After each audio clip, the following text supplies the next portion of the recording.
Have you ever looked up at the night sky, gazed at that endless expanse of stars, and wondered if there's a plan to it all, a grand design behind the curtain of reality? CosmoTheology is a way of exploring that very question. It's a vision, an attempt to understand the divine architecture of the cosmos. Think of it as a map, not of physical stars and galaxies alone, but of the underlying spiritual structure. It seeks to connect the seen with the unseen, the material with the metaphysical. It's a journey into the heart of cosmic order, searching for meaning within the magnificent machinery of the universe. This isn't about rigid dogma. It's about an unfolding understanding, a quest for coherence between our inner and outer worlds. This exploration we call cosmotheology isn't just for mystics or philosophers. It speaks to the scientist in all of us too. The part of us that marvels at the intricate laws of physics, the part that seeks patterns and understanding. It proposes that the universe isn't just a random collection of particles and energy. Instead, it suggests a profound intelligence, an inherent order woven into the very fabric of existence. Imagine the cosmos as a vast, interconnected organism. Every galaxy, every star, every planet, even every atom playing a part in a symphony of creation. This vision tries to perceive the conductor and the score, the intention behind the cosmic music we observe. Cosmotheology invites us to consider a universe teeming with consciousness, not just here on Earth, but everywhere. It posits that the physical world we experience is just one layer of a much larger, multi-dimensional reality, a reality filled with beings and intelligences far beyond our current comprehension. This isn't about replacing scientific inquiry, far from it. It's about expanding its horizons. It encourages us to ask bigger questions. What if consciousness isn't just a byproduct of complex brains? What if it's fundamental, a core component of the universe itself, like space and time? What would that mean for our place in the cosmos? This journey into cosmotheology is for every curious mind, for the spiritual seeker looking for a framework that resonates with modern understanding, for the scientist of consciousness exploring the frontiers of mind and matter. It's an invitation to look at the universe with fresh eyes, to see not just what is, but what could be, to explore the possibility of a divine blueprint, an architecture that underpins all of reality. It's a dynamic vision, always evolving, always open to new insights, a way to make sense of our existence within this vast, awe-inspiring cosmos, a cosmos that might be far more alive and intelligent than we ever dared to imagine. Where does it all begin? Before the Big Bang, before the first star ignited, cosmotheology peers into that ultimate mystery. It speaks of an unmanifested one, an infinite, boundless source, pure potential, beyond all description, beyond all form. Think of it as the ultimate wellspring of existence. Everything that is, everything that was, and everything that will be rests within this unmanifested one. It's a concept that stretches our minds, a reality that is not a thing, but the potential for all things, a silent, potent emptiness from which all fullness emerges. It is the absolute, the uncaused cause, the beginningless beginning. From this state of pure potentiality, an impulse arises, a desire, if you will, for the unmanifested to know itself, to experience its own infinite possibilities. This is the cosmic dawn, the first stirring of creation. This initial impulse doesn't immediately birth universes as we know them. Instead, it gives rise to the first layer of divine organization. This is often called the spiritual board or the divine hierarchy. Imagine it as the first thought form of the cosmos, the primary council of divine consciousness, directly emanating from the unmanifested source. These are the primal energies, the first differentiations of the one into a multiplicity of divine aspects. The spiritual board isn't a rigid structure like a corporate boardroom. Think of it more as a collective of divine intelligences, beings of immense wisdom and power. Their purpose? To oversee the grand project of creation. They are the custodians of the divine plan, the intermediaries between the unmanifested one and the subsequent layers of reality. Each member of this board embodies specific aspects of the divine nature, qualities like wisdom, love, power, and harmony.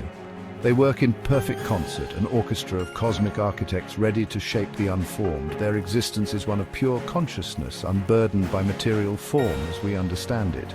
These divine beings within the spiritual board are not separate from the source. They are expressions of it, like facets of a perfectly cut diamond, each reflecting the same essential light. Their role is foundational.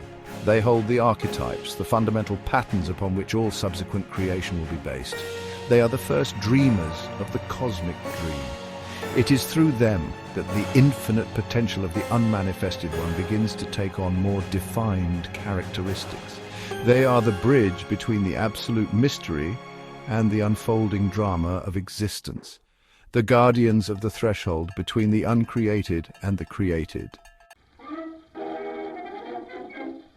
Among the luminous beings of the spiritual board, one figure often takes center stage. This is the great architect of the universe, a cosmic archangel of immense power and vision. This being is tasked with a monumental undertaking: to translate the abstract divine plan into a concrete design for the material cosmos. Imagine a master builder, but on a scale that dwarfs our wildest imaginings. The great architect doesn't just design galaxies and stars, it designs the very laws of physics that govern them, the very fabric of space-time. These are all part of the architect's grand blueprint. The great architect collaborates with other cosmic archangels and divine intelligences. Each contributes their unique expertise to the cosmic project, but the architect holds the overall vision, the master plan for how the material universe will unfold. This is a being of supreme intellect and creative power, one that can conceive of systems of unimaginable complexity and beauty. From the intricate dance of subatomic particles to the majestic sweep of galactic superclusters, all of this is contained within the architect's mind, a symphony of form and energy waiting to be played.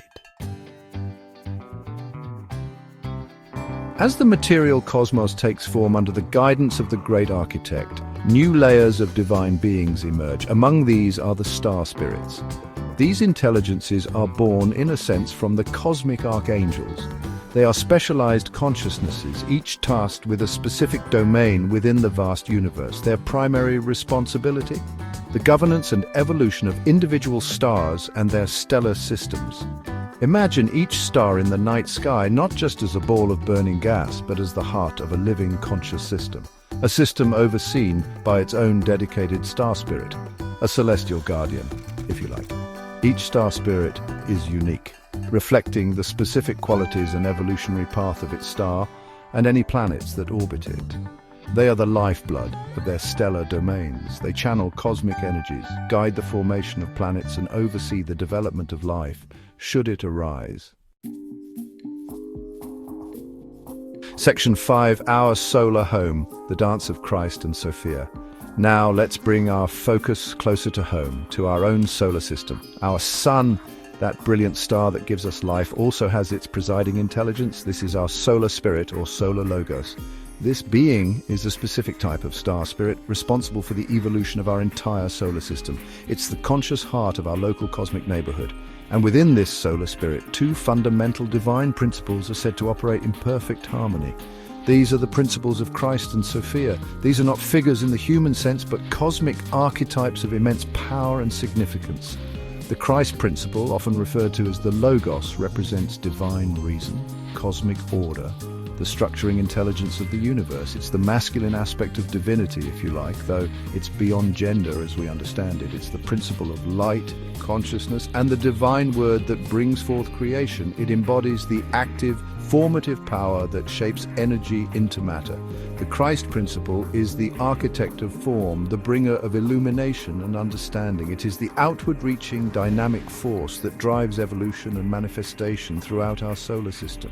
It seeks to imbue all creation with divine pattern and purpose. Co-equal and in perfect union with the Christ principle is Sophia.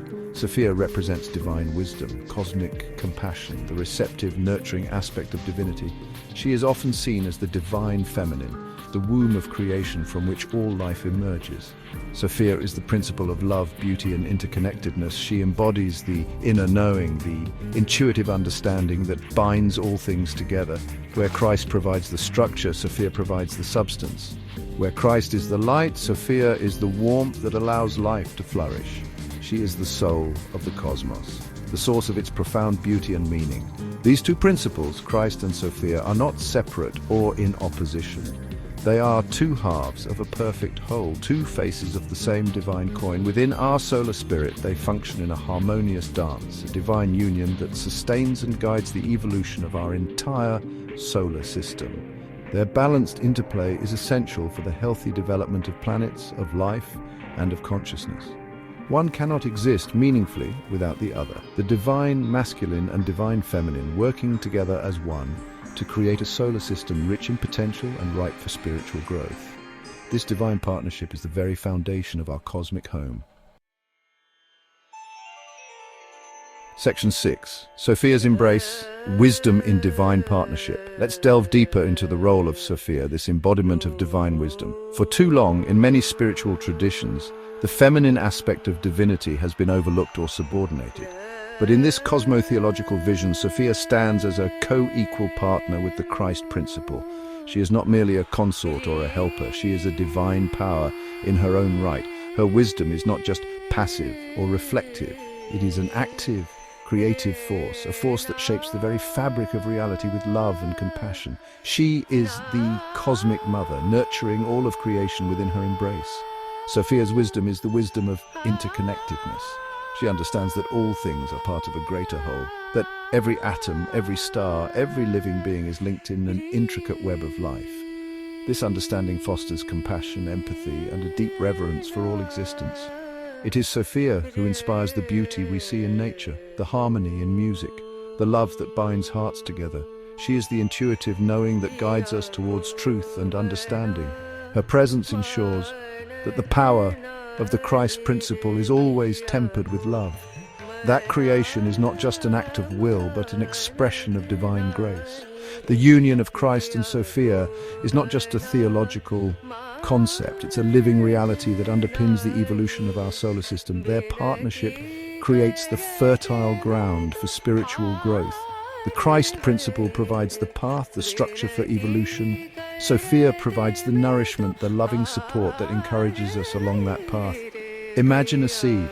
The Christ principle is the genetic code within the seed, the blueprint for what it can become. Sophia is the rich soil, the sunlight, and the rain that allow the seed to sprout and grow to its full potential. Both are absolutely essential. This divine union influences every aspect of our existence. It shapes our consciousness, our relationships, and our spiritual aspirations. When we balance the masculine and feminine energies within ourselves, our own inner Christ and Sophia, we come into greater harmony with the cosmic order. We become more whole, more complete. Recognizing Sophia's co-equal role is crucial for a balanced understanding of divinity. It helps us to heal the artificial divisions we have created between spirit and matter, mind and heart, masculine and feminine. It invites us to embrace a more holistic and inclusive vision of the sacred. Section 7. The Human Odyssey, a soul's journey from the sun. So where do we, as human beings, fit into this grand cosmic scheme? According to this cosmotheology, human souls are not accidental byproducts of evolution. We are direct emanations from our solar spirit, sparks of the divine consciousness that animates our solar system. We are, in a very real sense, children of the sun, not just physically in terms of the energy that sustains us, but spiritually in terms of the source of our innermost being. Our souls originate from that magnificent conscious heart of our solar system, carrying within them the imprint of both Christ and Sophia. Our journey as souls is an epic odyssey. We emanate from the solar spirit, full of potential but lacking experience. Our mission? To descend into the denser realms of existence, like the material world of Earth, to experience life in all its richness and diversity, to learn, to grow, to evolve. Each lifetime is like a day in the cosmic schoolhouse. We encounter challenges, joys, sorrows, and triumphs. And through all these experiences, our souls gather wisdom. We learn the lessons of love, compassion, courage, and resilience. We gradually awaken to our own divine nature. This journey of the soul is not a random wandering. It is guided by a profound purpose to contribute to the overall evolution of consciousness within our solar system. As we evolve individually, we raise the collective vibration. We help to anchor more light and wisdom on our planet. Our experiences, our struggles, and our insights are all valuable. They are all part of the grand tapestry of cosmic evolution. We are not just passive observers of the universe, we are active participants, co-creators with the divine. Our task is to bring the divine qualities of Christ and Sophia into expression through our lives. The journey involves many incarnations, many lifetimes in different circumstances with different roles to play. Each life offers new opportunities for growth and learning. We are not punished for past mistakes through reincarnation. Rather, we are given new chances to learn the lessons we need to master. It's a gradual process of refinement, of polishing the rough diamond of the soul until it shines with its inherent brilliance. The ultimate goal is to achieve a state of conscious union with our source, the solar spirit, and through that, with the unmanifested one. It is a journey back to the heart of divinity, enriched by all our experiences. Section 8, The Shadow and the Spark, Understanding the Demiurge. Now we must address a more challenging concept, the idea of the Demiurge. In some cosmologies, the Demiurge is portrayed as a malevolent creator responsible for a flawed material world. However, this particular cosmotheological vision offers a more nuanced perspective. Here, the Demiurge is not seen as inherently evil. Instead, it represents a specific cosmic function, a force that creates separation, limitation, and the illusion of duality. But why would such a force exist in a divinely ordered universe? The answer lies in the concept of free will and the evolution of consciousness. The Demiurge, in this view, presents challenges and provocations. It creates the resistance, the friction that is necessary for souls to grow stronger. Think of it like a cosmic personal trainer. Its role is to test us, to push us beyond our comfort zones. By creating an environment where choices have consequences, where we experience the polarities of light and dark, good and evil, the Demiurge provides the conditions for genuine autonomy. Without these challenges, without the freedom to make wrong choices, our spiritual growth would be limited. We would be like puppets, merely following a preordained script. True wisdom is forged in the fires of experience. The provocations of the Demiurge are not meant to lead us astray permanently. They are catalysts. They force us to confront our own shadows, our own weaknesses. They compel us to make conscious choices, to discern between what serves our highest good and what hinders our evolution. This process can be painful, yes, it can involve suffering and confusion, but it is through these very struggles that we develop spiritual muscle. We learn discernment, compassion, and the true meaning of freedom. The Demiurge, in a way, offers us the gift of self-determination, even if that gift comes wrapped in difficulty. So, rather than seeing the Demiurge as an enemy, this cosmotheology suggests we see it as a necessary part of the cosmic drama, a force that creates a sacred tension. This tension is not inherently bad. It is the dynamic interplay of opposites that drives evolution forward. Light needs darkness to define itself. Courage needs fear to overcome. Wisdom needs ignorance to transcend. The Demiurge provides the contrast that allows us to appreciate the light more fully. Its role, ultimately, is to serve the divine plan by fostering the development of truly conscious, autonomous souls who choose the path of light out of their own free will, not by divine decree. Section 9. The universe as classroom, a dynamic vision of divinity. What does all this mean for us living our lives on this small blue planet? It means the universe is not a cold, empty void. It's a vast cosmic school, a place designed for the evolution of souls. Every experience, every challenge, every joy is a lesson, a chance to learn more about ourselves and our connection to the divine. This cosmotheology isn't a fixed set of beliefs carved in stone. It's a dynamic, evolving vision. It's an invitation to explore the mysteries of existence with an open mind and an open heart. It encourages us to see ourselves as students and teachers in this grand cosmic university. This vision calls for a profound shift in our understanding of divinity. It asks us to unite the masculine and feminine aspects of the sacred, to recognize the co-equal importance of Christ and Sophia, of divine reason and divine wisdom, of light and love.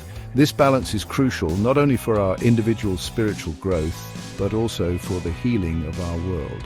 For too long we have emphasized one aspect over the other, leading to imbalance and conflict. By embracing both, we can create a more harmonious and compassionate society, a society that reflects the true nature of the divine partnership at the heart of our solar system. Furthermore, this cosmotheology calls us to recognize our role as cosmic stewards. We are not separate from nature, but an integral part of it. We have a responsibility to care for our planet and all its inhabitants, to live in harmony with the cosmic laws that govern our existence. This isn't just an ethical imperative, it's a spiritual one. By honoring the earth, by respecting all life, we align ourselves with the divine plan. We become conscious co-creators, working with the solar spirit and other divine intelligences to foster the evolution of life on this world. This is our sacred duty and our greatest privilege. Finally, this vision offers a new perspective on opposition and adversity. It suggests we see challenges not as punishments or random misfortunes, but as sacred tension. Opportunities for growth, for developing greater strength and wisdom. The Demiurge, the challenges it presents, are part of this cosmic design. They push us to become more conscious, more discerning, more compassionate. And the ultimate journey? It's a return to the unmanifested source, not as a straight line, but as a spiral of remembrance. We journey outwards into experience and then spiral back inwards, enriched and transformed, carrying the wisdom of our experiences back to the heart of all that is. A beautiful, endless dance of becoming.